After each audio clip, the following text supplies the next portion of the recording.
Friends, family, fans, welcome back to another episode of Back 9 Bets, episode 93. It's not how you drive, it's how you arrive. It's for multiple reasons, that's the name of the show. Episode 93, folks. We are arriving at episode 100 shortly. It's going to be soon. We are going to have ourselves our 100th episode, and it's going to be a fully fledged party, folks. If you've ever heard of a 100th birthday party that went down in history books, you have not attended the Back 9 Bets 100th episode party coming up. I think it's the week before the US Open. It's like a very random week, but it is what it is. Let's have ourselves a week. It's the Valero Texas Open. Kind of broke even for pre-tournament stuff last week. Scotty Scheffler, minus 230, cashing top 10s. Profitable at negative odds. The guy is incredible. It's so much fun watching him golf. Good golf. So he'll get his dues at the Masters, which we'll get to shortly. But we've got the model. We've got the Valero Texas Open. We are brought to you by rotoballer.com. Use code MANIAC, 10% off. Grab everything that you need over there from the premium side of things. My model's available to you tonight once I get that PGA Stat Buffet article up. Once the week starts, I'll have my showdown model for you. You can use to win $17,000 just like Kevo did in the Discord for us last week. Congrats to Kevo. Finished second and third, 10 and 7K in a little round 2 showdown action where we stacked the AM wave. So that was impressive from Kev. So yeah, use code MANIAC. Get part of the Rotoballer squad. We are coming in hot and heavy this season. So that's what's cooking over there. Don't be shy. Don't be afraid. Oh, and guess what? For the first time in a while, pretty much since I think I've been a working man, I will have the Masters not in the first week of April, which is really fun because I'm an accountant, I have quarter end, and I've done diddly shit for this podcast.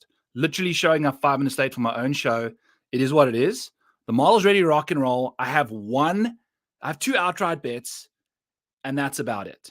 We have not done anything. So it's going to be a live adding kind of a situation on the show tonight. We're going to take the journey. That's why it's not how you drive, it's how you arrive. We've made 0 bets. We can still crush this week. We can still completely suck it up. That's just how it goes. So we're going to go behind the scenes versus a prepared show. We're going to go behind the scenes of Back 9 Bets. Going to see what it takes to make these decisions in live time. Who knows how it goes? It could be a disaster. It could be lots of fun. We'll see. Kind of get into my brain and go from there. So we are going to dive into the board here.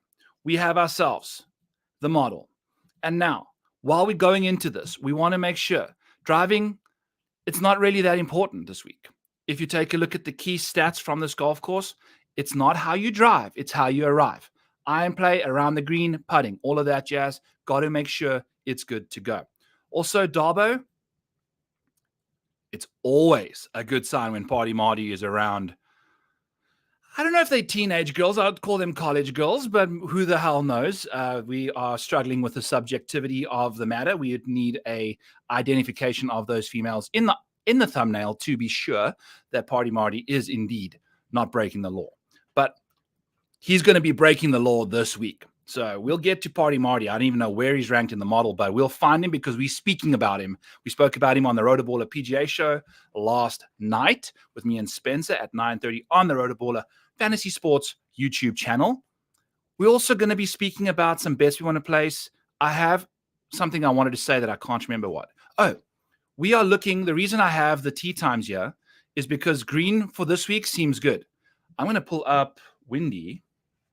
Take a quick peek at this. Here's TPC San Antonio. Let's zoom in just so we can take a quick peek at the Valero Texas Open. Oh, look at this. They've got the little heart for this. So this is the golf course right over here. And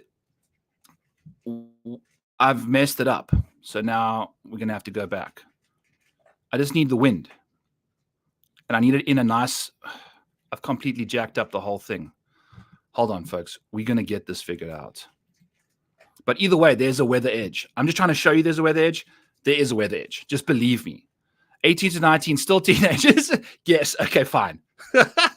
Wow. Okay. Darbo, keep me on track here, please. We're going down a path that we should not be going down there. But it's still legal. Still barely, but still. Frowned upon, but legal. Anyway, So let's take a look here. Zoom in on a few guys. I'm zooming in on my other screen. Let's go here. Okay. So we got a weather edge. So that means I need to pull up the tee times for Friday, because I believe the guys going off on Friday morning will have calm conditions both days. It looks like it's very calm on Thursday all day, and then it's going to be getting windy in the afternoon. So definitely we should expect. So for the first time in a while, I actually haven't made any bets, and we can actually use the weather and the tee times to our advantage. So we're going to make sure that is the case. So I'm going to pull up some tee times, make sure we have those ready to rock and roll, and then we're going to go. But we have an idea here. I just want to make sure that we got round one. I'm assuming the guys that go earliest in round one will go earliest in round two, early in the morning. So Rory McIlroy got an ideal tee time. So I want to make sure that that is the case and then go from there. So Rory tees off at 7:53. It's the fourth group off. So that's that situation. 1:08 p.m. is the fourth group off. Rory McIlroy is definitely going to be in the mix. I caramba. He hasn't been playing good golf at all. He's been losing you money in the outrights, in the T5s, and the top 10s, but not the top 10s. He's been losing you in the T20 market. So if we want to take a look at what Rory's been up to, he's still a pretty good T10 guy. I don't think I updated that, though. So that's going to have changed since another missed top 10. So it's probably closer to 50% now. But that's still important. You've got to remember that Rory's got the ability to play good golf. He gets that early tee time on Friday morning. He is plus 120 for a top 10. He's minus 160 for a top 20, which he's only had one of. He has not had a top 10 on the PGA Tour this week, and I don't think I want to bet at plus 120 Rory McIlroy. I kind of like the fact that he gets to go off in the afternoon. I kind of like that deal, but that's about it. What's Rory's situation for a outright? It's 9-1. No. So that's it. 12:30 though, 12:3 in pricing should see Rory kind of find himself into the mix as a DFS option for us going forward. So that's Rory McIlroy. Let's chat about, Benny on second. Oh, love to see this. This is why I made this bet without even knowing that Benny on was going to be second in my upside model. Let's go. So we got Benny on over here. Second, that just makes me exciting because you know why? Benny on's course history, freaking solid, folks. 11th in the field in course history. He's played here 3 times. I think he's missed the cut once or played quite poorly once, and then had a 7th and a 6th in 2000 and what is this date? It's just giving us a 0. So we got to figure that out. Why on earth is it giving us, what number is this? V1. So why is it not giving us the right thing? Anyway, so that's 2019. Hopefully that works out. And then 2018. 2019 was solid. We didn't have any golf in 2020. So maybe that's what's going on here. I don't know. Either way, all we know is in 2 of his last 3 starts, he's had a 6th and a 7th. That's what we know. In his second last appearance, he had a 8th place finish at the Cognizant. He's had, look at this form, 31st, 16th, 21st, 8th. Like he's playing good golf. And prior to that, we have 2 top 10s. We have a top 10 at the Sony. We have a top 10 at the Valspar. No, I'm lying to you. We had 2 top 10s in Hawaii. I'm getting distracted by the sun coming in through the curtain over here and making me all albino. But hey, it is what it is. So we're going to scoot along back to Benny On's name and chat about him. We're going to also bet Benny On for a top 10. If you take a look at what Benny On gets up to, hasn't had that win yet. He's coming. We've been on him close a few times. But top 5s, top 10s, this guy's crushing. He's a high upside volatility option when you want to bet the guy. If you take a look at his top 40 rate, it's 68%. He's also finishing inside the... Okay, let's completely scrap that thought train. I want to speak to you about his T20 and T10 rate. His T20 rate is about half or so of, just shy of half of his T40 rate. That's good. But when you take a look at his T10 rate, it's 27% of the time Benny On is finishing inside the top 10 and 18% of the time inside the top 5. Typically, you want to kind of see top 10, top 5 proportionately decrease by about half, and you see a top 10 rate of like 18% and a top 5 rate of 9%. But Benny's got high upside when it comes to this kind of situation, and it's very nice to see.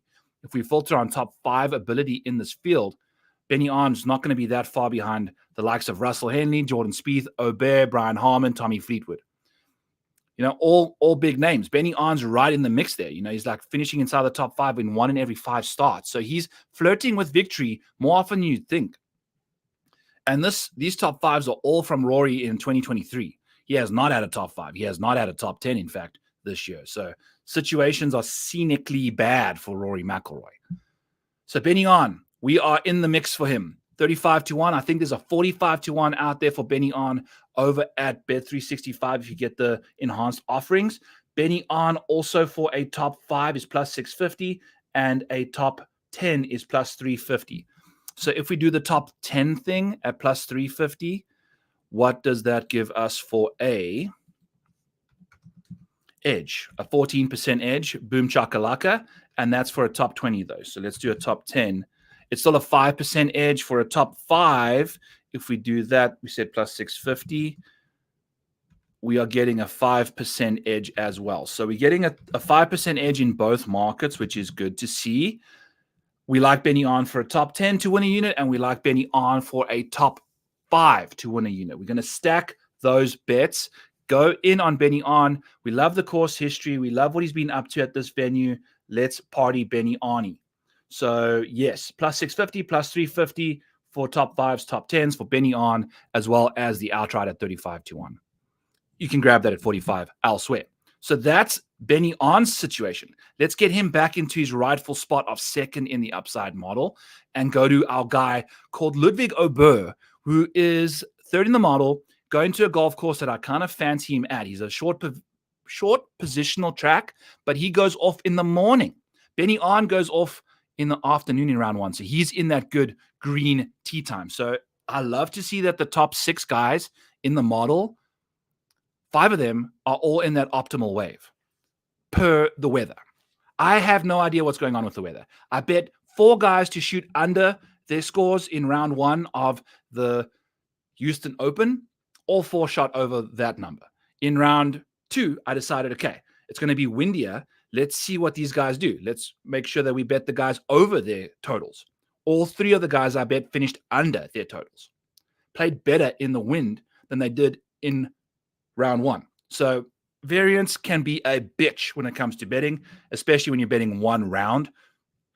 We'll have to wait and see. But Benny Arn, let's freaking go. Ludwig Aubert, when it comes to this guy's situation, this is a long golf course.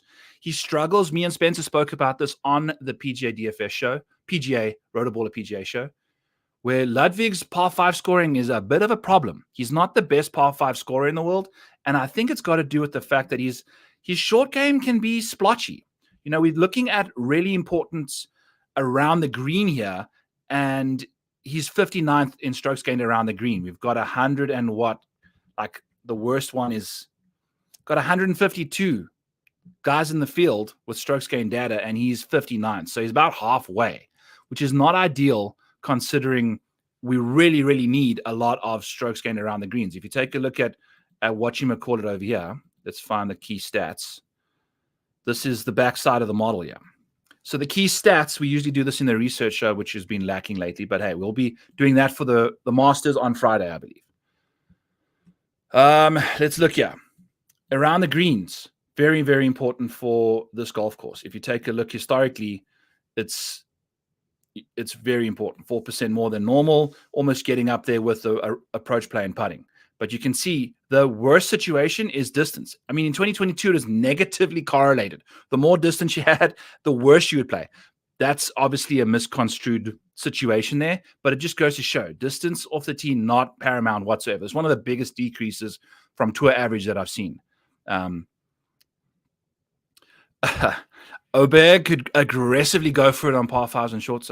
Dude, I would love to kind of just do this full time and just dissect these guys' things and see what he's doing on the par 5s. But I don't know. Maybe that's the reason why he's getting himself stuck. But he doesn't just, I guess, yeah. I don't know, Darbo. I don't know what to make about his short game, because has it been trending in the right direction lately? That's what I want to know. It's been better. It's been better the last few times. So that's good to see. I think his short game was a big problem to start the year. He's actually been chipping a bit better lately, which is good to see. The approach play has been great at the players. That was good. I mean, it's just the ball striking has been really solid. I might have missed the boat on a Ober bet, but I might bet him at 12-1. I don't know. I know, dude. Full-time golf analytics and stuff would be so much fun. I would love to do that. Yeah, I don't know. To get back to this, he could potentially be messing himself up with where he leaves himself. I don't know, buddy. I don't know. Maybe not. You'd imagine that his approach play would probably be better then. I mean, it is pretty good. So, because he's going to be a bit more aggressive. What is his good shot rate? Because those guys with good shots typically find themselves with a bit more. We don't have any of that open right now. Oh boy. We're going to go all the way over here. Look at this model is absolute shambles, folks. All right, we're going to find the good shots for him and filter out all this other crap, which this is the joys. This is the joys of working full time. I need you guys to hit that like button, hit the subscribe button, subscribe to Rotoballer using code Maniac, because I'm sick and tired of doing accounting stuff and having to do this stuff live in the show for you guys. This is disgusting. This is absolutely disgusting production. So we got to make sure. But hey, you know what? This is the behind the scenes episode. You'll see what happens. Yeah. But yeah, times are tough over here for back nine bets. Okay. So what we were looking for was his wedges, dude, is very varied. Very, very bad. Once you get to 150 and out, we like that a bit more from him. He's not a very good wedge player whatsoever, man. Very interesting, which is why I was shocked to see him playing well at Pebble. Like what we're seeing from the rest of his approach play. Looks very, very good. What's he like out the rough? Let's hide this as well because we don't have that in there properly. Out the rough also tends to struggle. I guess. What's his strokes gained? Not terrible. 31st out the rough. That's fine. We'll have to see. I don't know how much these guys are hitting the rough. How many fairways are these guys hitting? They hitting significant, like 4 or 5% less than to average. Okay. I don't know if I can get to Ludwig. I don't know if I can get to him. Despite he's been playing very well lately. He's trending in the right. He's really trending, isn't he? Oh, boy. I don't know what to do with Ludwig, folks. I mean, he's obviously a solid option, but hey, we'll have to see. So Ludwig can we bet him? Can we bet him in any capacity? That's the question. He's T40ing like crazy. It looks like he's got the highest T40 rate in the field. At 12-1, that's going to be a disgusting number. A T40 rate for Ludwig, minus 300. Out of curiosity, would that still apply? Top 10s, doing that at a 39% clip, top 20 at a 56% clip. So Ludwig for a top 10 is plus 140, minus 140 for a top 20. Let's see what the top 20 looks like on Ludwig over here. 3%, okay, for a top 20, and then for a top 10. A top 10 is plus 140, also 3%. Interesting. So that's what's going on. What's up, Kyle? Yeah, this is a bit of a different situation. I'm grossly underprepared for this podcast, but we're still kind of doing it live, kind of figuring out where we want to go. This is the behind the scenes. Usually I'll have the bets made. It's quarter end. I've been working accounting all day. I barely got away from the desk to make the show. So we're going to go to Ludwig, I think. Maybe we just bet him for a top 10 at plus 140, although the edge is telling us negative there. So I don't know. I don't know what can go on there. Maybe we just leave him alone. Play him in DFS, score today, but he's also playing in the bad wave. So maybe we just leave him alone. Enjoy the FOMO, Byron, and we move along. Hideki Matsuyama, fourth in the model. Hideki's plus 210 for a top 10. He's plus 105 for a top 20. His only market he's been profitable on has been the winning market. The rest has been a disaster. If you take a look at Hideki's top 10 rate, he's only done that 9% of the time. That includes his win at the Genesis and the finish that he had at the Arnold Palmer Invitational where he finished 6th. Why do we not have the players in here? I know Hideki went to the players. What's going on? Yeah, dude. So enjoy the data. We are nerdy as balls over here. So that's the situation. Let's take a quick look. Why does the players not have Hideki's situation? It should. He finished 6th at the players. Oh, maybe it's because it's pulling in the wrong thing. Oh my God, we are all over the place on the show tonight. It is what it is. We don't have the. Where is I? H-I. So let's do H. No. H-I-J. Is it J? No. Is it H-I? I don't know what I'm doing. Why is this not like this is bothering me here? Oh, there it is. Okay. All we needed was just a little bit of love. And now we're back in business. Okay, there we go. So Hideki did have a 6th place at the finish at the players. Looks like Brian's in the mixture as well. Red Day also enjoying a drink of, oh, dude, enjoy a drink or 4. Cheers to you, man. I'll drink my peach tea. But cheers, Brian. Enjoy the beverages, brother. Okay, back in business, yeah. So we were speaking about Hideki, 8th place finish at the players, 12th at the API, obviously won the Genesis. So that's 3 consecutive top 12s after 22nd at the Phoenix. He's playing good golf, playing very good golf. I feel like a T20 isn't the worst bet in the world for Hideki right now. I know that the long-term metrics don't kind of scream that to you. It has been his best metric of the 3 from a placement market anyway. He's barely doing it. So like what? Do we get a 45% of the time Hideki's inside the top 20, which should scream like we could get to Hideki Matsuyama at plus 105. It's going to be barely any sort of situation there. I love it. I love the fact that Hideki's, I'll bet him at, Jesus, do we like him as a placement? Definitely a consideration again. All right. Going with that. Also, what is Hideki to win this tournament? 20-1. I don't think Hideki's going to win this tournament at 20-1. I'm sorry. Okay, so Austin Eckroat's obviously been playing great golf. He's doing his thing. He's been profitable just across the board, man, outside of the top 20. So he's like a high upside payout guy. Would have lost your money betting him top 20, but he's definitely cashing in for you on those high upside finishes. The guy's in the mix there. So must have cashed in on a few top 5s and top 10s when the numbers were big, which at minus 150, that's what happens at the Cognizant. At 150-1, he won it, I believe. So that's what you're getting from Austin Eckroat. He's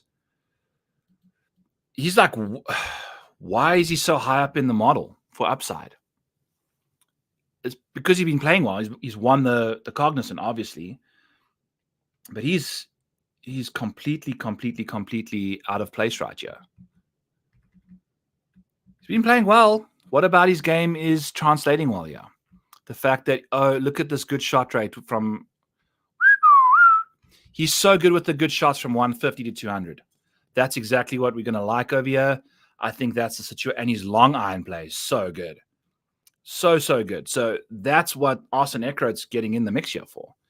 His weighted good shot percentages are great. He's driving the ball well right now. His putting is here and there. That's okay. This is team no putt situation. The approach play, the ball striking, the around the green play has been good. A lot to like from Austin Eckroat. What is his situation here? Alex Noren not showing up on your model. I like him for this last little while. Yeah, we bet Alex Noren for the top Nordic guy. Alex Noren never typically shows up. He's also because it's Alexander Noren. I don't know why that's the case, but it causes some issues for the model at times. His safety ranking's 21st, his upside's 31st. So he's kind of been struggling in that department, but I don't know. I'm not the biggest fan of Alex Noren. He's just there for me. He just doesn't seem to have he's just not breaking through, man. You know, he's just not getting his thing done. Like we're getting getting good finishes, but they're not like high-end finishes. These are fine. These are solid finishes. We'll see what he gets up to. I don't know too much about Byron's situation. Does get that nice stack of tee times there, though, Jeff. So if that's what you're asking, you're going to get that from him. So Austin Eckroat, he's been cashing these top 10s, these top 5s. I kind of like him for a top 10 potentially this week then, if that's the case. I mean, is it, or is that just what, like, he hasn't been doing it a lot lately? I don't know. Austin Eckroat, what is his situation here? Let's pull him up. Austin Eckroat is a casual. Plus 130 for a top 40 seems like an area I'd rather want to go to. Plus 320 for a top 10. Interesting. I don't know about Austin Eckroat, folks. Plus 750 for a top 10. I'm lying to you.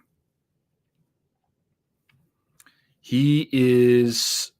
Ooh. Do we go for a top 20 from him? What is his deal? I don't know what to make of this all. I mean, I don't know. I don't know. I'm just yelling, I don't know, out on a podcast. Look, this is the situation. Let's make a goddamn decision here. For a top 10, he's plus 750. I feel like that's not the worst thing in the world. He's doing that 16% of the time. So let's change this to a top 10 and change this to plus 750. And we've got ourselves a 4% raw edge there, which is completely cool by me. Minimal investment to get yourself a unit back there. I think what? You got to bet a fraction of a unit to win one, which is cool, like 0.15 of a unit. I don't mind Kevin Streelman, Brian. I think he's been doing solid stuff over here. We'll talk about Streelman at the bottom. We spoke about Streelman on the PGA show last night on Rotoballer. I mentioned him as one of my guys. So I will go to Kevin Streelman right now, in fact, and just show you. It's pretty simple. It's like you just mentioned. It's got to do with the playing some solid golf leading into the week, and then also the course history is just incredible. 22nd at the Valspar, that shows a bit of form, and then the course history is 8th, 6th, 18th, and 46th. I mean, that's delightful. Give me all of that. I mean, he's $5,600 going off in the nice wave. Boom, chakalaka. It's a simple sell to me. Simple situation. We'll make him ping for DFS. Let's go. I mean, Kevin Streelman for a top 40 as well is interesting. Plus 240 for a top 40. And Kevin Streelman on the top 40 market only does that 19% of the time. But hey, we've seen what he gets up to at this golf course. He's top 46ing 100% of the time the last 4 times. So I don't know. If you're in the mood for Kevin Streelman at plus 240 for a top 40, check it out. You are most welcome, man. Hey, the ADD is in full swing today. My attention span is all over the place. You're gonna get exactly what you ask for the moment you ask for it, because I am like a squirrel looking for nuts right now. So that's Austin Eckroat. Do we bet him? Yep, we're going to be betting him for a top 10 at plus 750. We just love the long iron play. The putting comes and goes. So that's cool. Minimal exposure for high upside. We like how he do. Top 10 plus 750. Let's go. All right. Jordan Spieth, one of the most prolific top 5 performers in the field. He finishes inside the top 5, a casual 22% of the time. So basically once every 4. Once every 5 is Spieth inside the top 5. Once every 3 is he inside the top 10. He's inside the top 20 as much as he is inside the top 10. So if you're betting Jordan Spieth top 20, you're wasting money. Bet him top 10 instead. You do not want to bet Jordan Spieth for a safety top 40. He only does that about 61% of the time.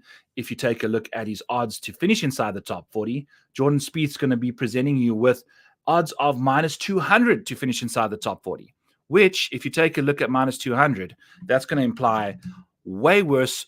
It's a 67% rate of implied probability for Jordan Spieth when he's only doing it 61% of the time.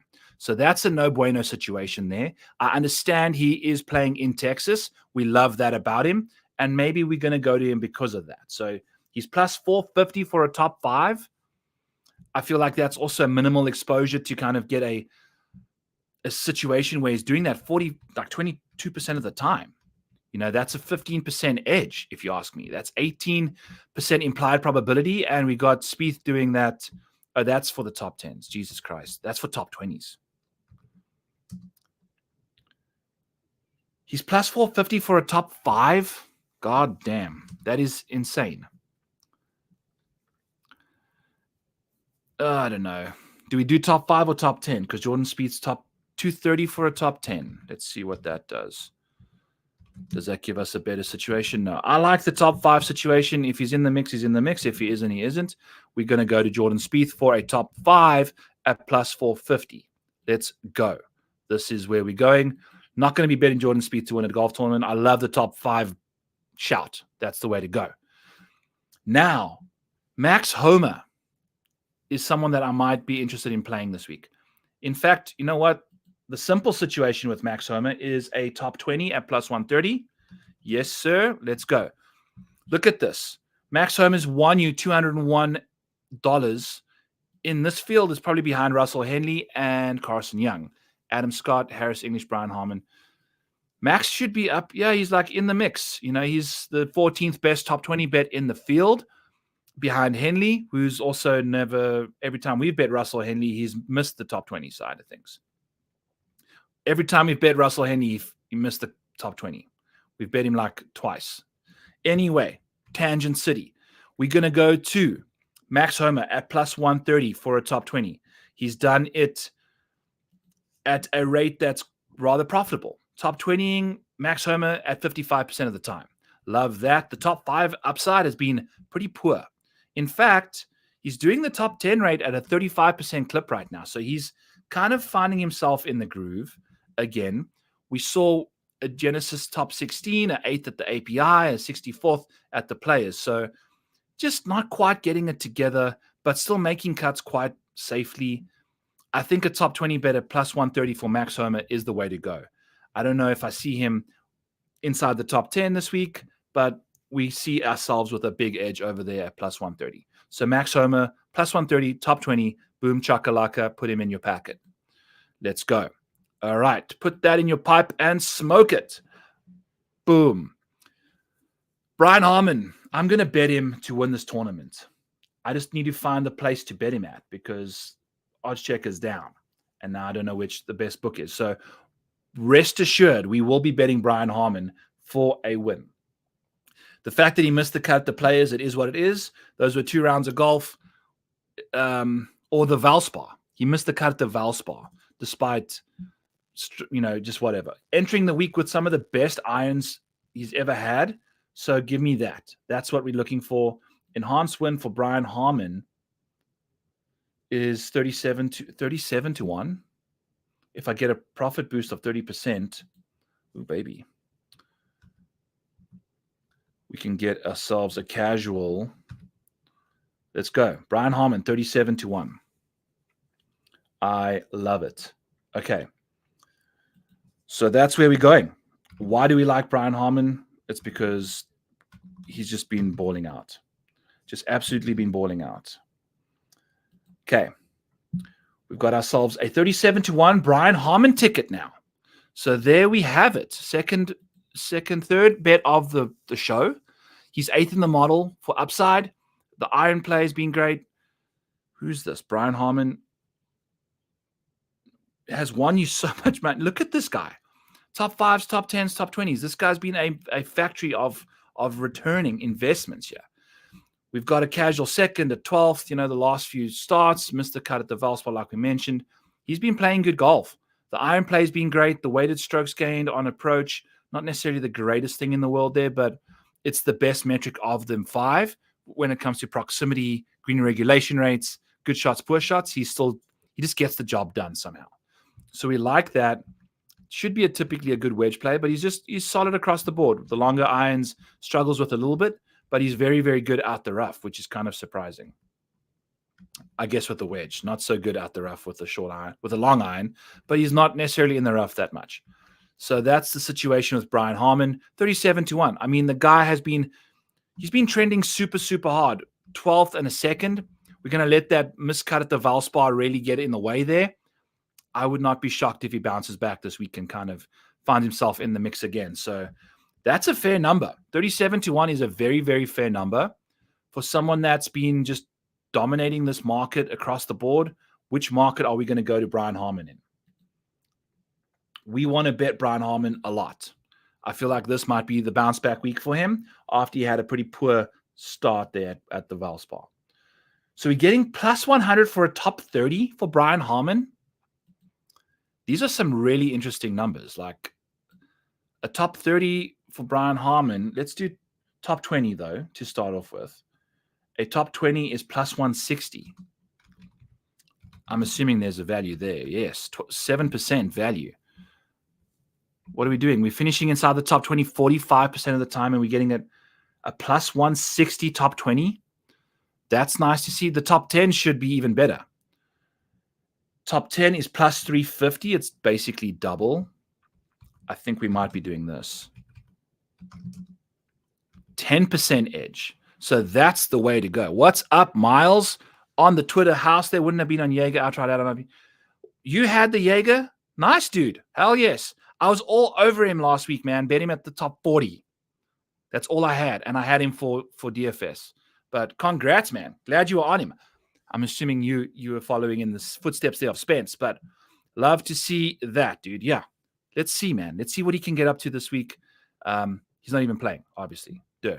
Let's see what Brian Harman can do. So he's plus 350 for a top 10. Yes. We're going to be betting that. So put Max Homer down for plus 130. Put Brian Harman down for a top 10 at plus 350. Let's do that along with the outright there. It just went to plus 320 while I was doing this. Are you guys betting this stuff while we? No, I'm just kidding. So it just went to plus 320. Interesting. But either way, we'll go to it at 8% edge. That's fine. The Brian Harman top 5 is plus 650. That's solid too. So we're going to go to both markets he's crushed in.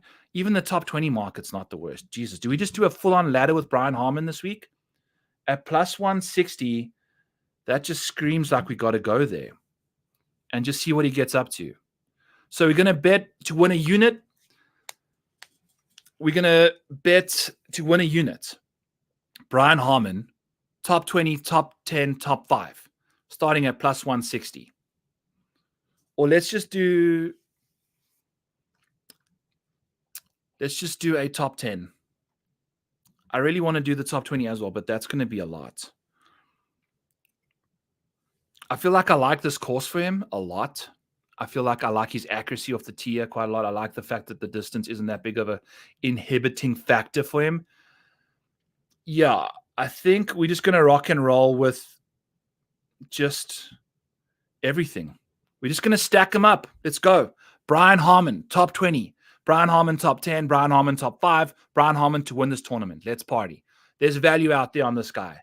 If you take a look at what he's got up to, man, he was playing so well heading into the Valspar and just struggled a little bit. If he continues to play how he was before that, we're looking good. Lost a bit on approach. Maybe he bounces back with the irons. Struggled off the tee as well. Putter wasn't there. I think Brian Harman's around the green game is significantly good enough to handle this kind of a golf course. How's he played at this golf course in the past? Missed the cut in 2019.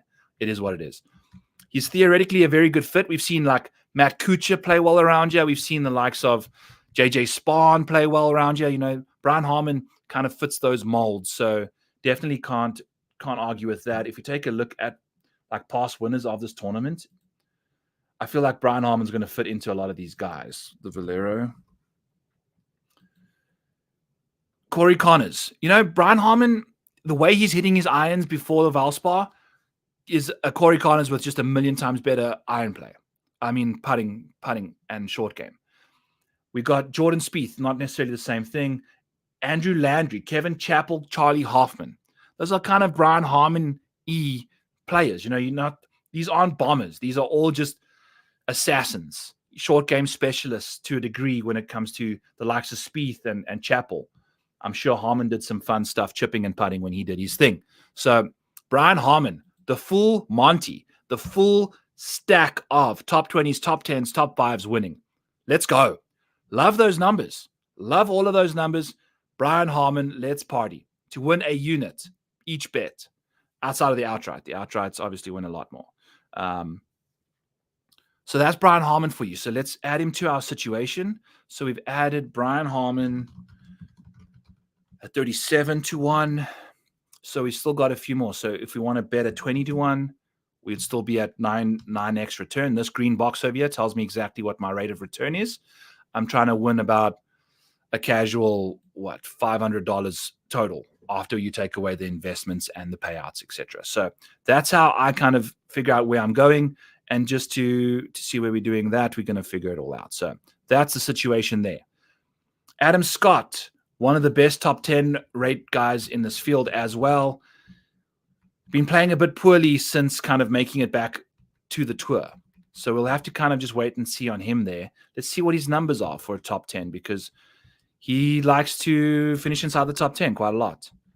And doing it inside the top 20 a bit more than normal. But I think the value is on his top 10 bet there for sure, despite the top 20 kind of returning the majority of the funding. Okie dokie. So that's Adam Scott's situation. Let's take a look at him. Adam Scott, all the way down. Wow, all the way down here. So top 20 is plus 220. Interesting. So that's a massive edge. It's saying it's 31% of the time he's finishing inside the top 20 is Adam Scott. He's doing it at a rate of 50% of the time. Now, we've had a few close calls this year, but to start off the year, we had some good ones. So I like what Adam Scott's got up to. He's a very good long iron player, I think. What is his long iron situations? Played well on the comp courses, which is TPC Summerlin, TPC, It's just all the TPC courses. Summerlin, Craig Ranch, and Colonial Country Club. I didn't have too many comp courses this week. It's just one of those weeks. It's just a weird situation. So Adam Scott, let's take a look at his situation here when it comes to strokes. He's a very good long iron player. Those good shots are good there. Yeah, the weighted proximity numbers are delightful for him. The 150 to 200, not necessarily the very best, but he's solid either side of that, it seems, and particularly out the rough. That's Adam Scott's strength. He's playing good golf out the rough from 150 and out.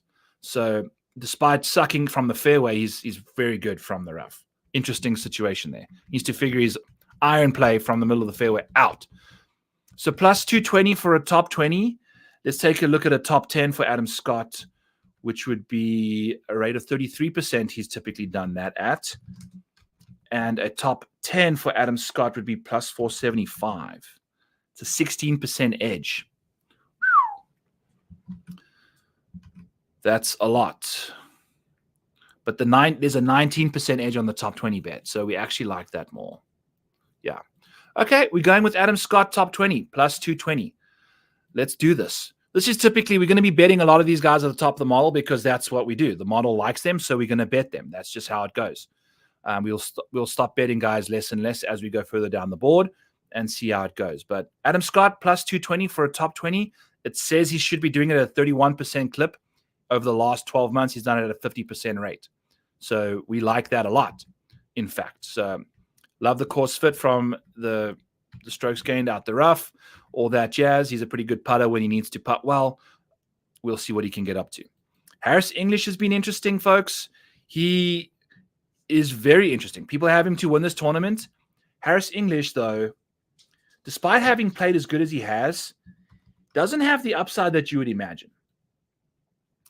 What's his top 5 rate? Over the last little while, he's only finished inside the top 5% of the time. 5% of the time, he's finished inside the top 5. He doesn't like to flirt with the top of the leaderboard. The last time Harris English had a top 5 finish was the Wells Fargo in May of 2023. He hasn't had a better than a top 7, which was the Genesis. He's had tons of top 10s, tons of top 14s, tons of top finishes. I mean, he's a walking, talking top 20 right now. I feel like that's the way to go with Harris English. That's absolutely the way to go. Like, the ball striking's been moving in the right direction, solid off the tee, gaining the 8th most total strokes of everyone in this field. The short game, obviously immaculate from H over there. The E, the he English guy. Hits tons of greens in regulation. Doesn't hit a lot of good shots, but, his putter rolls enough putts in there for sure. Poor shot avoidance from 150 to 200, 6th in the field. So that's his strength. That's what he does.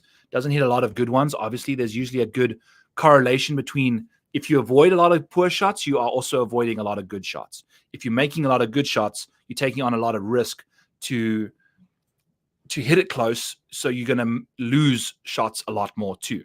There's typically let's look for someone that's the opposite way around. Yeah, look. Austin Eckroat, 9th in good shot rate, 115th in poor shot avoidance from the same proximity. It's just how it goes up and down. There's pretty much an inverse correlation when it comes to that. It makes a lot of logical sense, right? So that's what's going on there. H English, let's see what he's been up to. Finishing inside the top 20 at a 43% clip. His top 20 bucket is the one to bet on. So he is a casual, Harris English, to finish inside the top 20s, plus 160. 4% edge. What is his top 10 rate? It's 24% of the time he's finishing inside the top 10. Still a profitable market for him. His top 10 for Harris English is plus 320. It's pretty much double. For a top 10, no edge. So the top 20 is the bet to make with a 4% edge. And we've seen tons and tons and tons and tons and tons of those top 20s. 17th, 7th, 21st, 19th in his last 4 starts. Had a bit of a break. Maybe that helps him out a little bit. Let's see what he can do. So love what he's getting up to right now. Harris English is playing some good golf. Plus 160 for a top 20 is the way to go for Harris English. Let's place that bet over there. Okie dokie. Matthew Fitzpatrick seems to be flying in the right direction. I know Spencer has him to win this tournament. That's the only market he has been profitable in. Placement market has been negative return on investment for you. He's splotchy, he's splitchy, he's splashy, he's flashy. I don't know what to tell you about Matthew Fitzpatrick. He has 2 missed cuts and a 15th, a 21st, and a 5th in his last 5 starts. So he's all over the place. He's here, he's there, he's neither anywhere. And that's the situation. So I don't know, maybe there's some Harbortown comps. The iron play doesn't grade out the worst in this golf course. His wedge play is disgustingly bad, 112th with the wedges, but 22nd when it comes to 150 to 200, and 5th in strokes gained from 200 and out. He's a very good long iron player.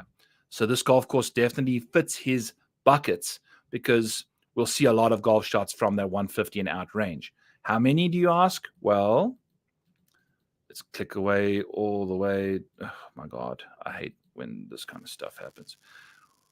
From 150 and out, we're going to see a casual 62% of shots this week. So it's the majority.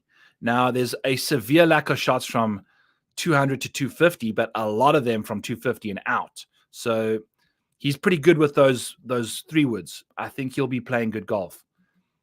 Do we go and join Spencer? Do we kind of hang in there with Fitz? Or do we just bet this guy to win this tournament? Like, his upside is incredible when he flashes, but holy cow, he's been all over the place. I don't mind the 5th at the Players. I feel like that's a decent comp course in a way when it comes to clubbing down a bit, still hitting good shots with the irons from 150 and out. There's a few more wedges at the Players, but I kind of like Fitz's chances here. What is Fitz to win this tournament? 28 to 1 at Bet365. He is 30 to 1. Why are we betting Matthew Fitzpatrick? Are we following Spencer's suit, or do we kind of fancy his chances? The putting is solid. His around the green play has been a bit sketchy lately. What's his situation been with the around the green play?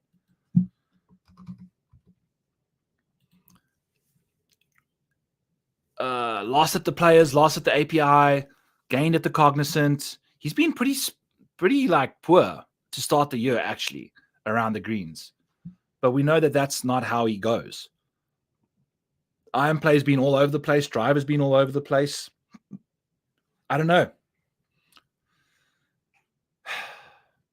The 5th at the Players, does that kind of tell us he's figuring his stuff out? gained 1 million strokes putting, gained 2 strokes per round. I don't know if I'm going to. No, can't do Fitz at 30. I want to. But also this course it plays like minus 12, minus 13, especially in the wind. Let's see what the wind looks like for the rest of the weekend. I was just looking at Friday, Saturday. Where does Fitz also fit in with tee time? Bad tee time. Why are we betting all these guys in the bad tee times as well? I've completely lost track of what we're trying to do. Oh, well. Okay, so what is this, San Antonio?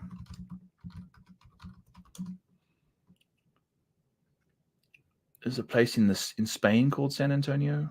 Okay. In Chile, lots of San Antonio. I mean, obviously. Okay, Portugal. San Antonio International Airport. The wind doesn't look like it's going to really be. So I think scores are going to be really, really low this week. I don't, 13, 14 miles an hour isn't going to really kind of scare these guys as like the worst wind. For the most part, it's going to be single digits. For the most part, Sunday is going to be a scoring festival. What does they have? Do they have tournament specials for the score from FanDuel? I don't think they have it over there yet. We'll have to wait and see. But I will be interested in betting the over based off the wind and weather we are seeing. So we'll leave Fitz alone. Andrew Novak's been doing his thing, kind of played well here once upon a time, a 9th in 2022. Why don't we have 2023? Like, what is going on here? This is just a complete disaster of a podcast, folks. Where's 2023? Anyway, is this? Yeah. It is. Stupid computers. Okay. So that's the most recent stuff. Jesus Christ. Okay. So Andrew Novak, a 9th here in 2023. He's been playing better golf lately. Maybe we've seen this upside state that he's had kind of go away. Had 3 top 10s in a row and then a top 20 and then a made cut. So it's kind of like going the opposite direction, but maybe a top 40 bet or a top 10 bet on him. I don't know. He's only doing the top 40 like 40% of the time, 33% of the time, and he's top 20 in 25% of the time, top 10 in 21% of the time. So maybe that is the way to bet him, is for a top 10. He doesn't have a good wave, though. I think we need to chill out on these bad weather wave guys. But we're betting top 20s on them only, except for Brian. We bet Brian Harmon in the bad weather. Jesus Christ, Byron. But we don't mind him. It's not the worst weather. There's just there's a bit of more wind in the afternoon on Friday. Anyway, okay. So we'll leave Novak alone, considering we got Cole in the poor the weather wave.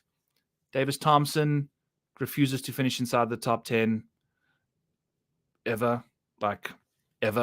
Hasn't done it in the last 12 months. Colin Morikawa is interesting. He's all the way down here in the model, and like 15th in the model behind Davis Thompson. That just goes to show you where Colin Morikawa's game is. So I'm out on him pretty much entirely.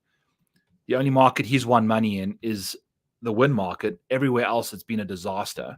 Hasn't had a top 10 since Pebble, where he finished 14th. I don't know, man. It's not good. If you take a look at Colin Morikawa's weighted approach play as well, he doesn't hit a lot of good shots anymore either. And if you take a look at what's really got wrong with Colin's game, it's the long iron play.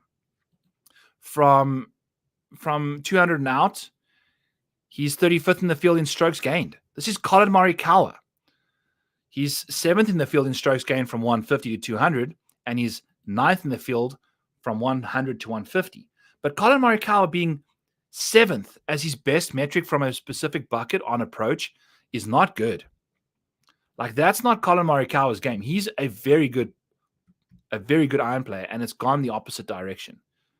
His iron play over the last little while is 18th in the field in 2024. That's not good, man. It's not good. So we'll leave Colin alone as well. I like Eric Cole for a top 20, but we like just stacking up these guys in this weather wave that we don't necessarily like. So maybe we just leave leave our money on these other 4 guys and kind of leave it at that. I don't like how much we've kind of involved ourselves with that bad weather wave over there. Kind of crazy how we've got. I really think I'll be focusing on these guys since they're the top of the model, and then we get the significant like chunk of dudes from like 7th to 15th in the model where they're playing in the bad weather. Maybe we lean into these other dudes a bit more. Kevin Yu on this kind of a golf course is exactly where you want to go, and you want to bet him top 10 if you do. 9th at the Cognizant, and his missed cuts either side of that twice. So it hasn't been good, but you could probably get some ridiculous top 10 number on a Kevin Yu at a ball striker's paradise. Now, the around the green play over here is a concern. It's a massive concern. He's 131st in around the green play. Not good. Brendan Todd, though, gets a nice tee time. His T40 rate is 50%. I think we're going to be betting him for a T40. Let's see what his situation is when it comes to top 40. Brendan Todd is plus 115. Let's party. Okay. So he's 50% T40 rate, has an 8th and a 53rd year. So he's made two the last cuts he played.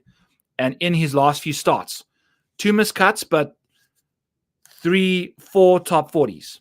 So 4 top 40s in his last 6 starts. We love that. Look at this. Look at Brendan Todd. Like, what? Just watch this week. You're gonna watch Brendan Todd. He's gonna come out. He's gonna be inside the top 20 to start the week.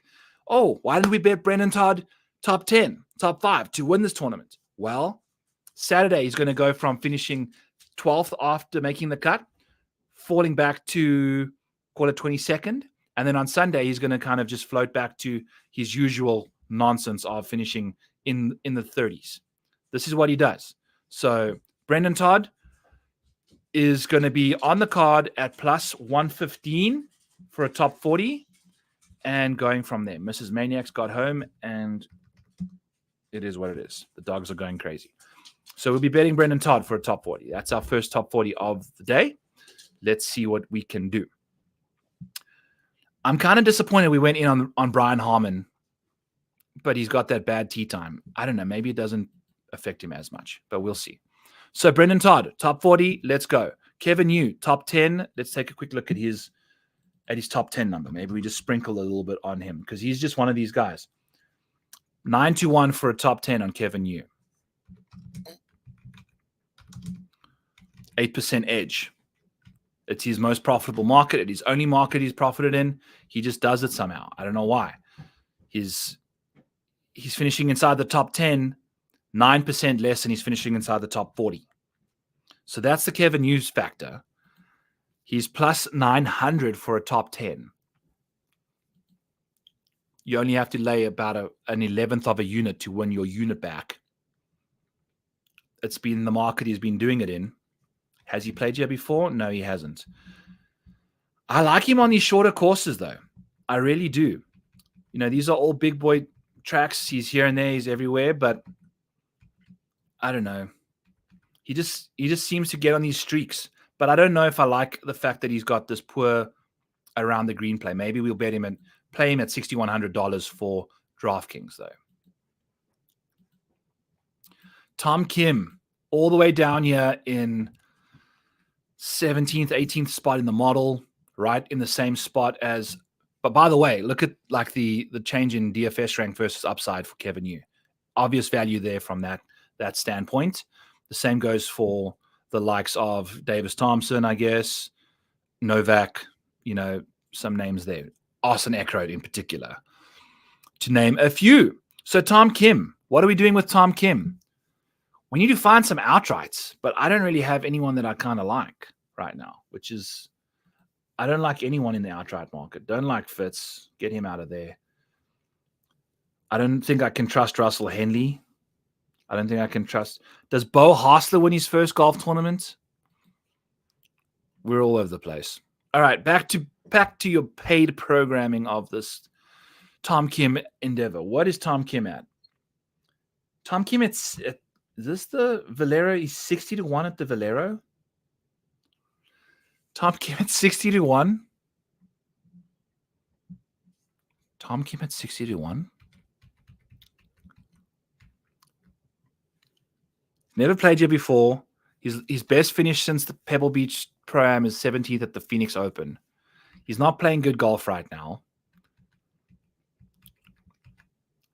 I don't know if he wins this thing, but 60-1 is a crazy number on a guy that's won 3 times on the PGA Tour in the last 18 months. What are the other odds on there for him? Tom Kim. I mean, that's a really not. It's 55. 60 is delightful. I mean, he's not playing good at all, but 60 for Tom Kim? I don't know, man. Do we just bet him for a top 5 maybe? Top 5s at a 10% clip.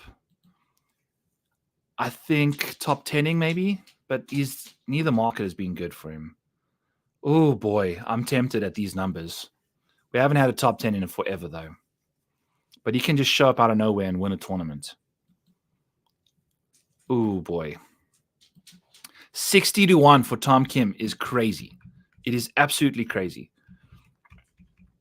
Corey Connors, 27-1 to win this tournament. 19th in the model for upside, 7th in safety, and 18th from a DFS price point.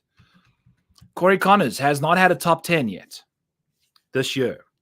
Corey Connors has finished since Pebble Beach between 31st and 41st and 13th. Just been making cuts, finishing no better than 13th, no worse than 41st. That's what you're getting from Corey Connors. So we won't be playing him in DFS. He gets the shitty wave. He's one of the few guys in this part of the model that's playing in the morning on Thursday, in the afternoon on Friday.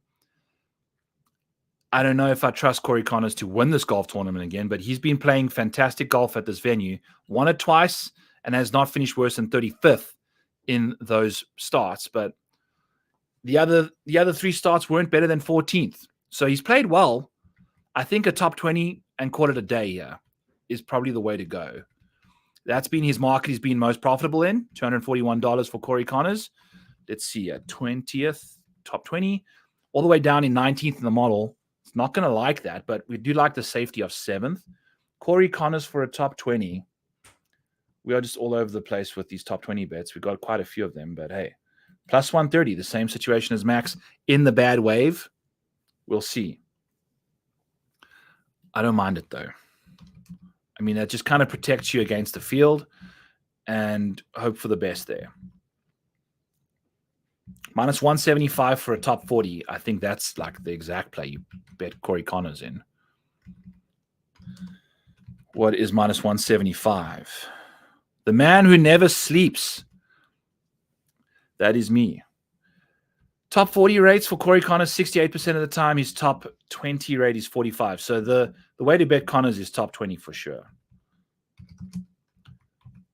But I don't know if we're going to load up on these guys in the poor weather. What are my thoughts on Matty Schmidt primarily for DFS? Okay, we'll get to him here shortly, Doug. Corey Connors is I don't know if I'm going to bet him or not. We'll see. We will see. All right, scooting on down. My man Spence is big on Nate Lashley, who's been doing some fun stuff. He kind of pops and comes along as he feels like it.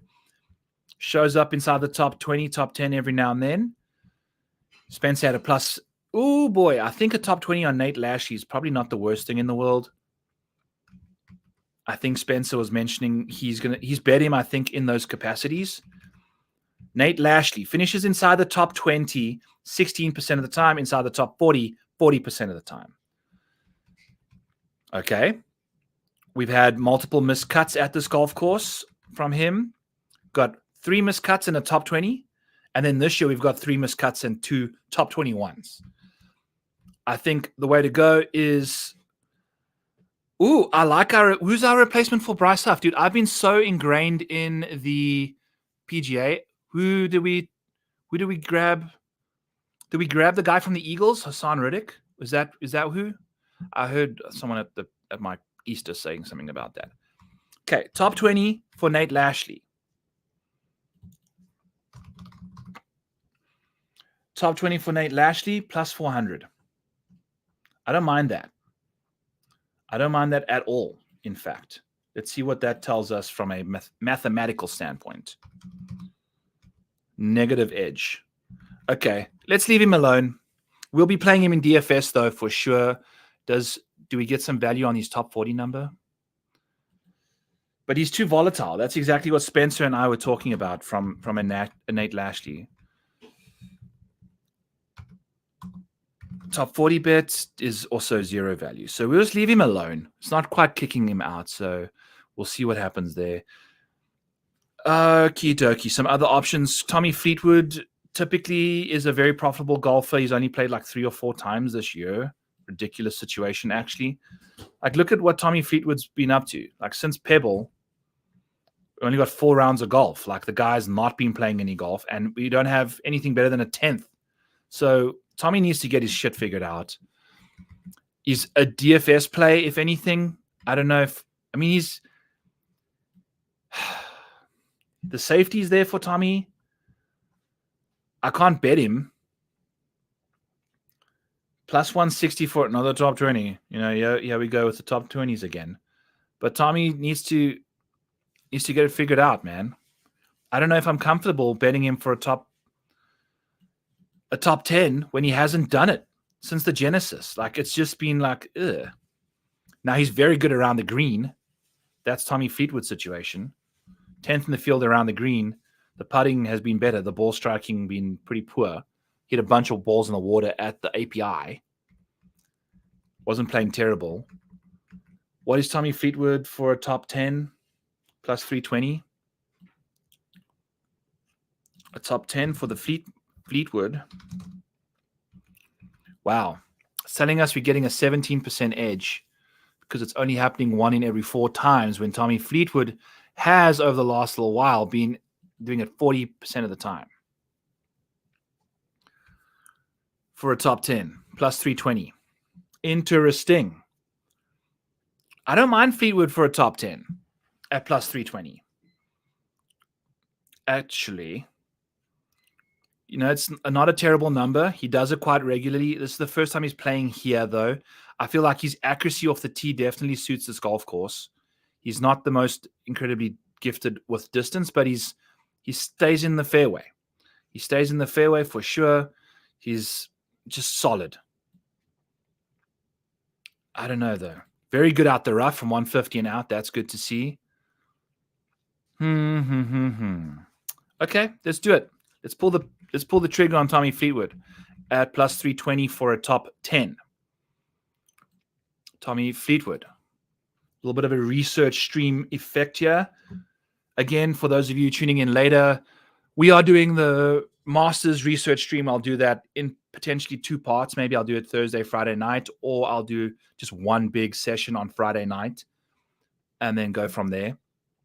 Maybe we do it Thursday night, maybe Friday night. We'll see. Maybe we have a nice party on Friday, kind of hype it up, have a few drinks, and see how it goes.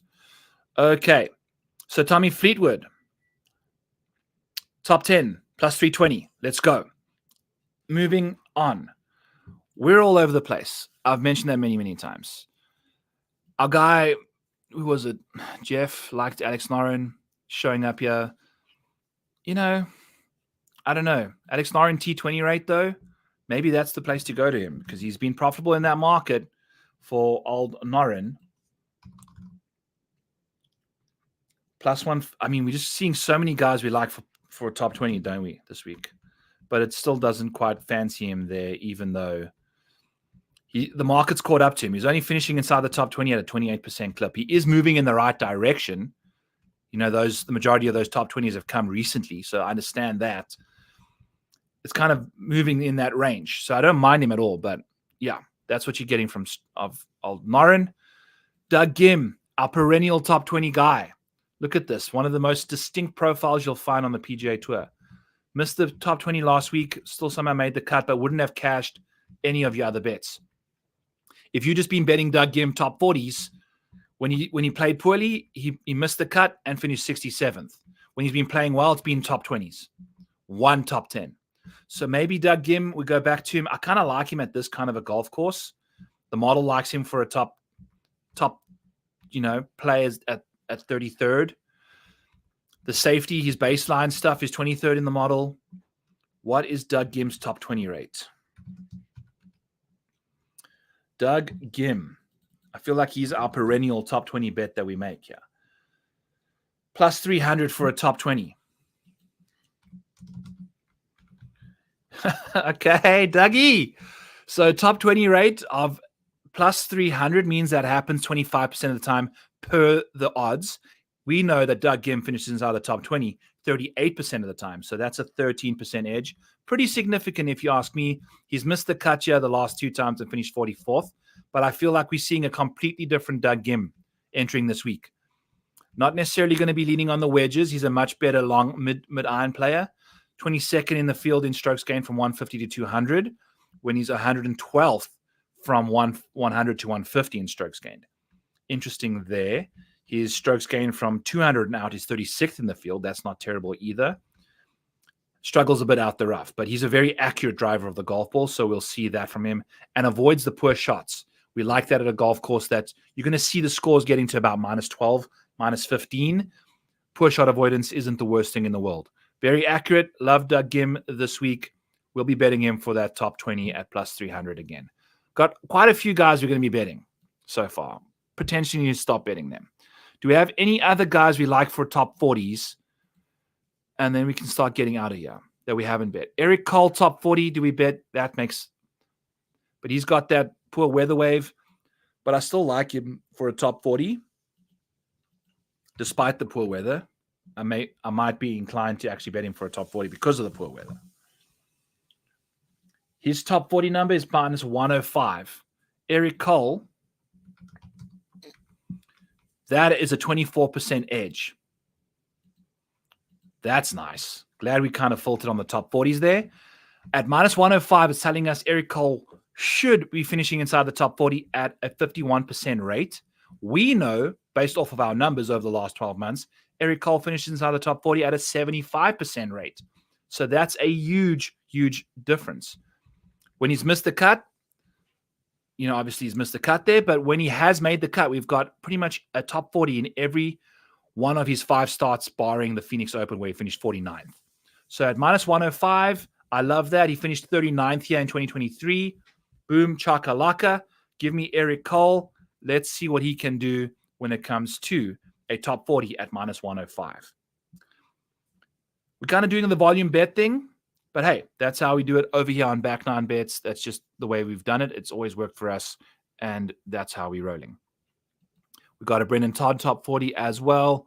Rafael Campos had an atrocious week last week, but we still like our guy.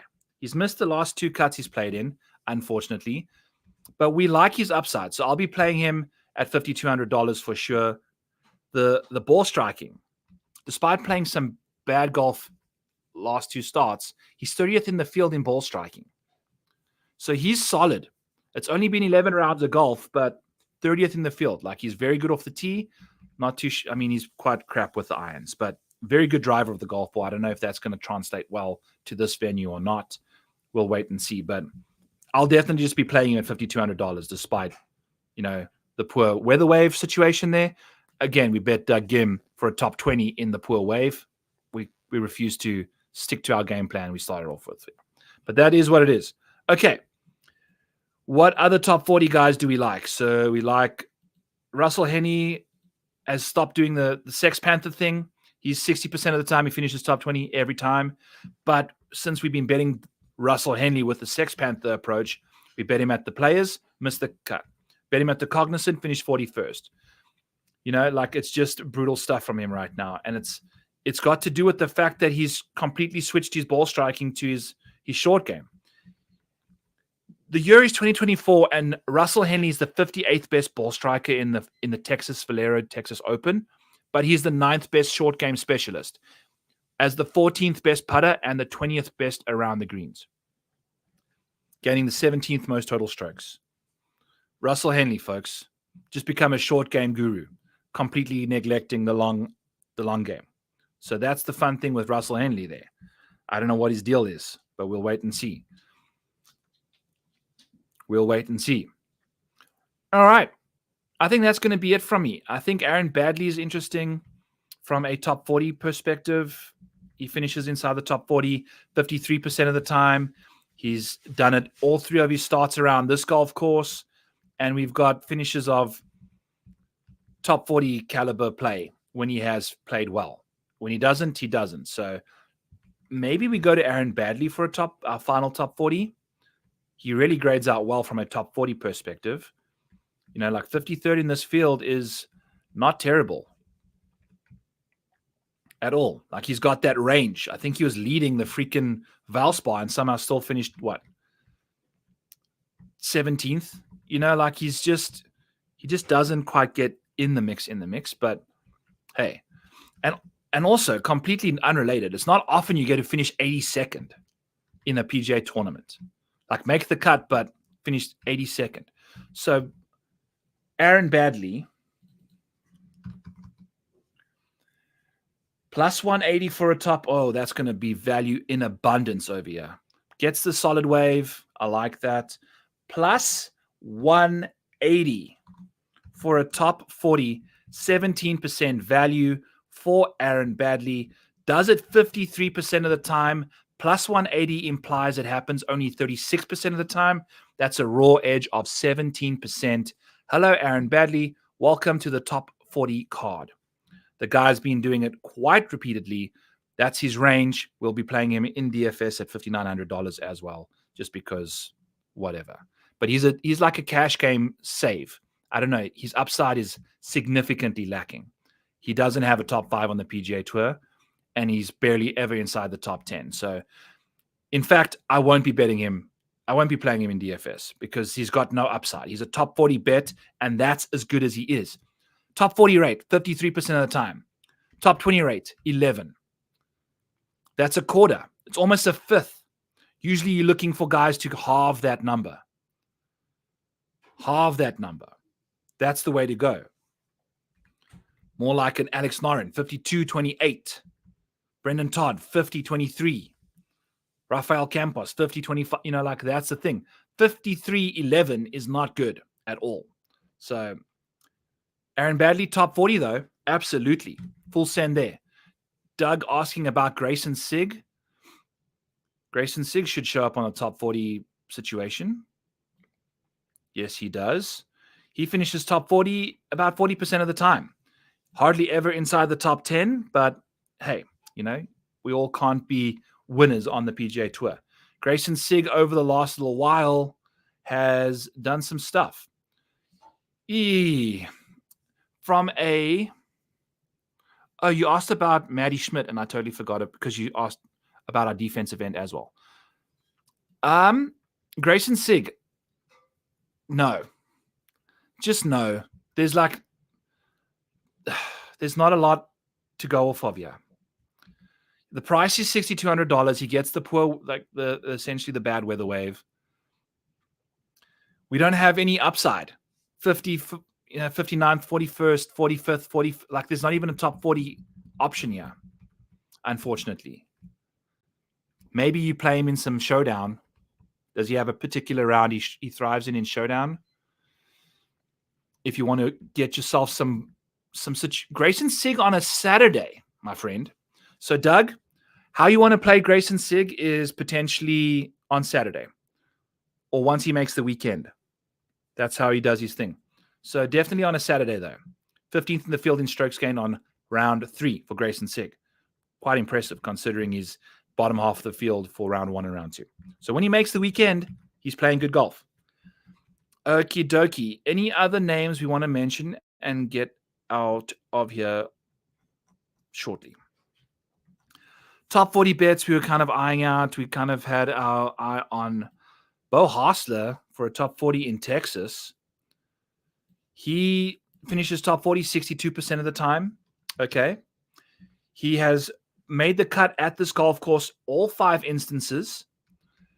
He's finished inside the top 40 twice, finished inside the top 46 3 times, finished inside the top 51 4 times, and that's about it. So recently he's been a top 40 machine too. I think that's the way to bet Bo Hostler. He's got the opposite effect of a Grayson Sig in round 3 kind of ejects, unfortunately. Bo Hostler, what does his situation show up here as a... Because I like Bo Hostler in Texas. Minus 105. Yeah. I think that's it. I think we're going to call it a day.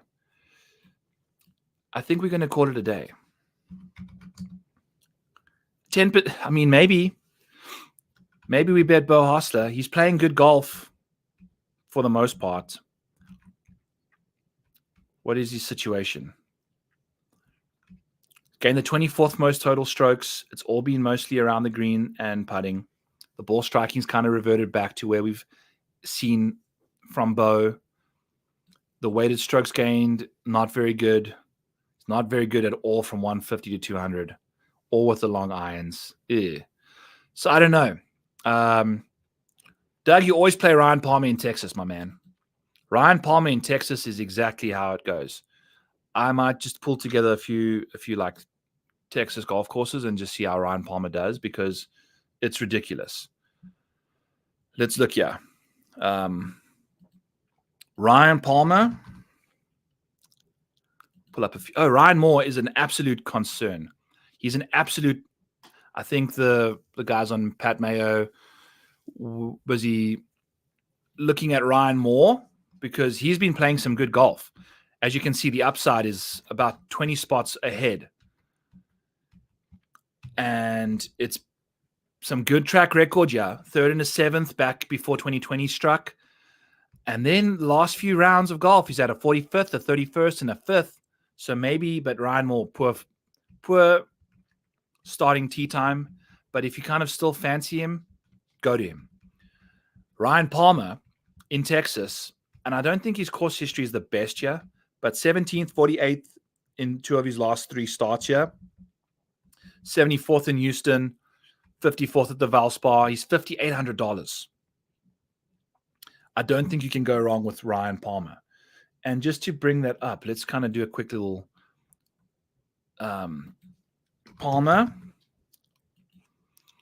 Like if you just take a look at his situation, where he has had good finishes recently. Let's go 2023. AT&T Byron Nelson, T8. He's typically played well there, though.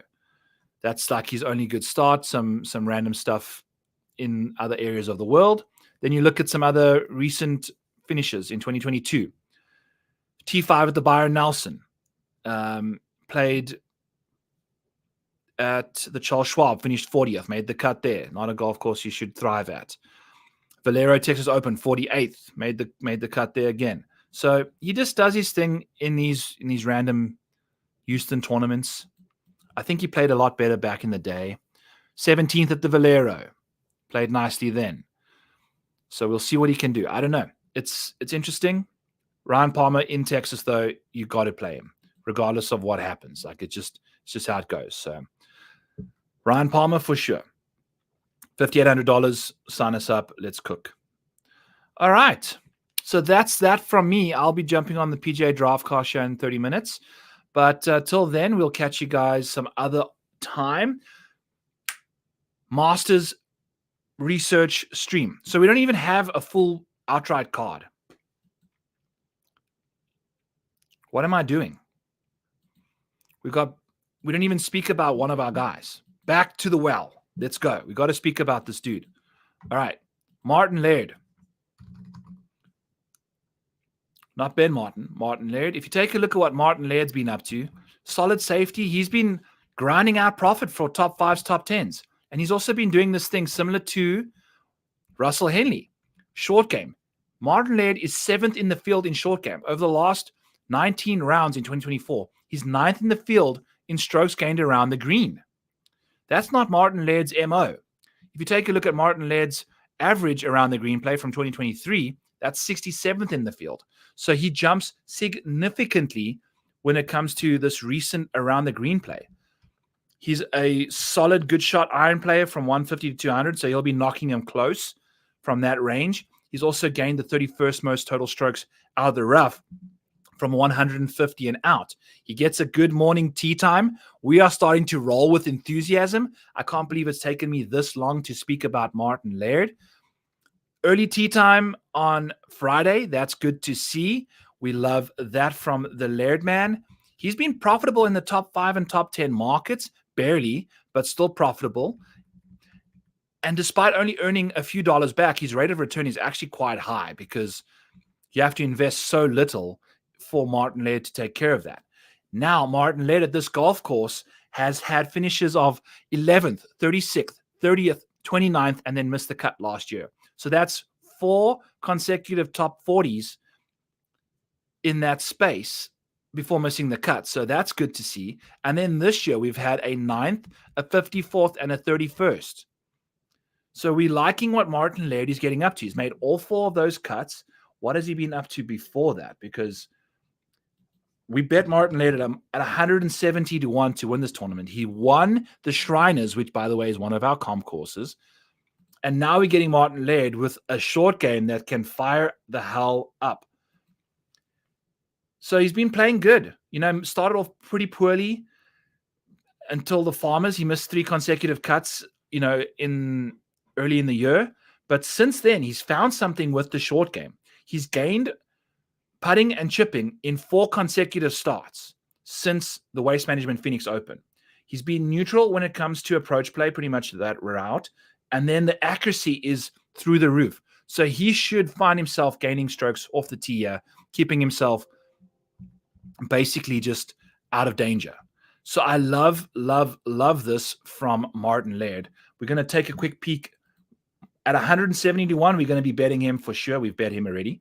Bet Martin Laird. And then for his placement market, I kind of like the top 40 number. And then we'll sprinkle in a top 10 potentially. But he's plus 170 for a top 40 is Martin Laird. And to me, that screams like some value if you're asking me. We're going to override the model a little bit because we got a 22% top 40 rate.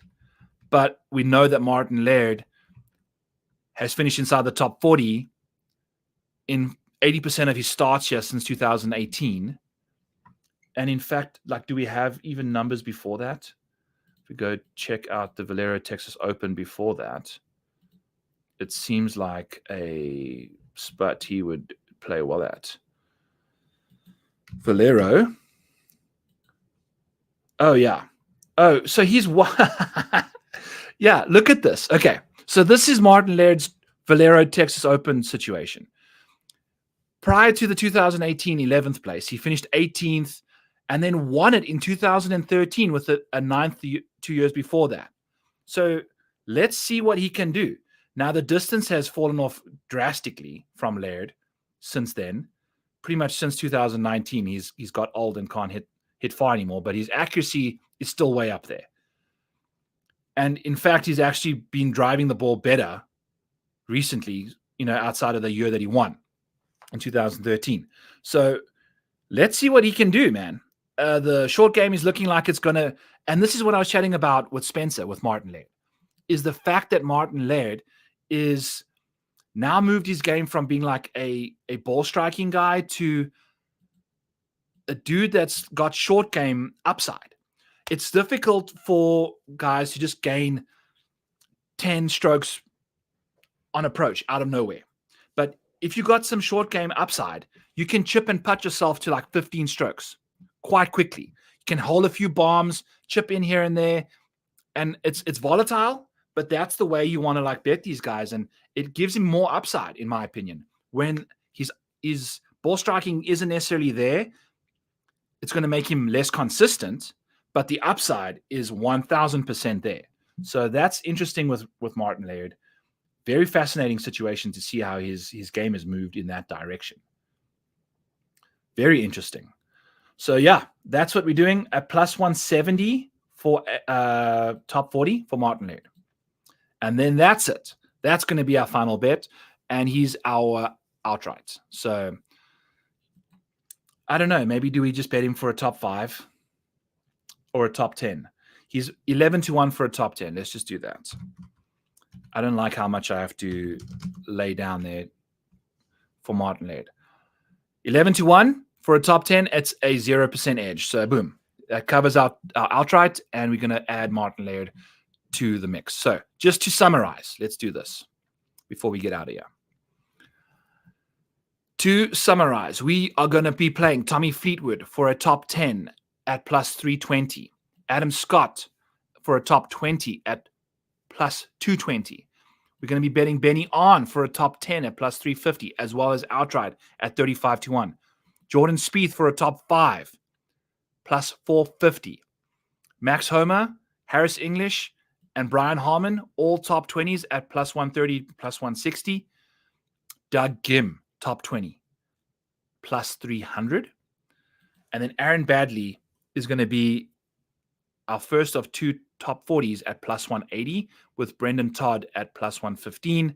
And then we're adding Austin Eckert and Martin Laird into the mix at plus 750 and 11 to 1 for top 10s. So I'll just do this and end the show. There we go. Okay, so nothing to do with Rory. We don't need him. This is our betting card for the placement situation. We got a Jordan Spieth 5th, and then we got those top 40s at the bottom there for Brendan Todd and Aaron Badley. So awesome stuff, folks. Thank you for tuning in. We got Rose with the kitty bang bang. Yes. This week, it's not how you drive, it's how you arrive. So we remember that. It's the final result that matters. However you scrape it together, that's what counts. So bear that in mind in your daily activities, in your daily pursuits of happiness. Wishing you a very merry and happy Tuesday evening, wherever I may find you. We'll see you on Friday for the Masters Research stream. Bring the beers. We're going to be partying and having a good time. So till then, folks, catch you guys later. Don't forget to use code MANIAC for anything premium over at rotoballer.com. We have you covered in all the areas over there. So cheers for now.